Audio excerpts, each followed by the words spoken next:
നമസ്കാരം. ഏവർക്കും മന്ത്രാക്ഷരിയിലേക്ക് സ്വാഗതം. ഭഗവത്ഗീത യഥാരൂപം, അധ്യായം 3, ശ്ലോകം 10. സഹയജ്ഞാഃ പ്രജാ സൃഷ്ട്വാ പുരോവാച പ്രജാപതിഃ അനേന പ്രസവിഷ്യധ്വമേഷ വോസ്തിഷ്ഠ കാമധുക്. സൃഷ്ടിയുടെ ആരംഭത്തിൽ പ്രജാപതി ദേവന്മാരെയും മനുഷ്യരെയും ഒപ്പം തന്നെ വിഷ്ണുവിനായുള്ള യജ്ഞങ്ങളെയും ഉത്പാദിപ്പിച്ച ശേഷം അവരെ ഇങ്ങനെ ആശീർവദിച്ചു: ഈ യജ്ഞത്തെക്കൊണ്ട് നിങ്ങൾ സന്തുഷ്ടരാവുക. മോക്ഷപ്രാപ്തിക്കും സുഖജീവിതത്തിനും വേണ്ടുന്നതെല്ലാം ഇതിൽ നിന്ന് നിങ്ങൾക്ക് ലഭിക്കും. ബദ്ധരായ ജീവാത്മാക്കൾക്ക് ഈശ്വരധാമത്തിൽ തിരിച്ചെത്താൻ ഒരവസരം നൽകുകയാണ് ഭൗതിക ധർമ്മത്തിലൂടെ സ്രഷ്ടാവ് ചെയ്തത്.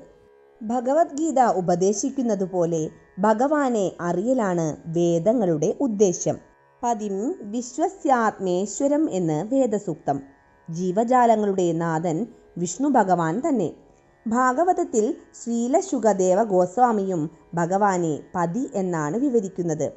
ഇങ്ങനെയാണ്: ശ്രിയപതിർയജ്ഞപതി പ്രജാപതിർ ധിയാം പതിർ ലോകപതിർ ധരാപതിഃ പതിർഗതിശ്ചാന്തക വൃഷ്ണിസാത്വതാം പ്രസീദതാം മേ ഭഗവാൻ സദാം പതിഃ.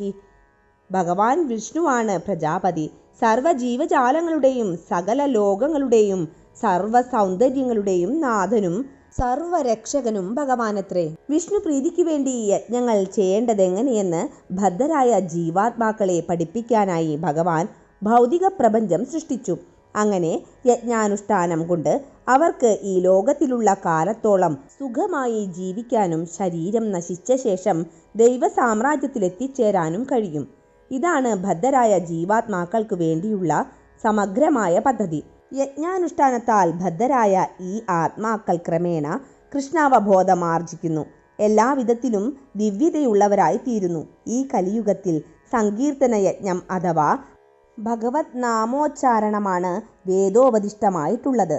ഈ യുഗത്തിലെ ജനകോടികളുടെ മോചനത്തിനു വേണ്ടി ഈ ദിവ്യമായ പദ്ധതി ശ്രീകൃഷ്ണ ചൈതന്യ മഹാപ്രഭു ആവിഷ്കരിക്കുകയും ചെയ്തു. സങ്കീർത്തന യജ്ഞവും കൃഷ്ണാവബോധവും ഒത്തുപോകുന്നതാണിത്. ഭക്തിയുടെ മൂർത്തിമത് ഭാവമായ ചൈതന്യ മഹാപ്രഭുവിനെക്കുറിച്ച് അഥവാ കൃഷ്ണനെക്കുറിച്ച് ഭാഗവതത്തിൽ സങ്കീർത്തന യജ്ഞത്തെ പറ്റിയുള്ള വിശേഷ സൂചനകളോടെ പരാമർശിക്കുന്നുണ്ട്. മറ്റു യജ്ഞങ്ങളുടെ അനുഷ്ഠാനം കലികാലത്ത് എളുപ്പമുള്ളതല്ല. എന്നാൽ സങ്കീർത്തന യജ്ഞം ഭഗവത്ഗീതയിൽ പറഞ്ഞിരിക്കുന്നതുപോലെ ലളിതവും എന്തുകൊണ്ടും ഉദാത്തവുമാണ്.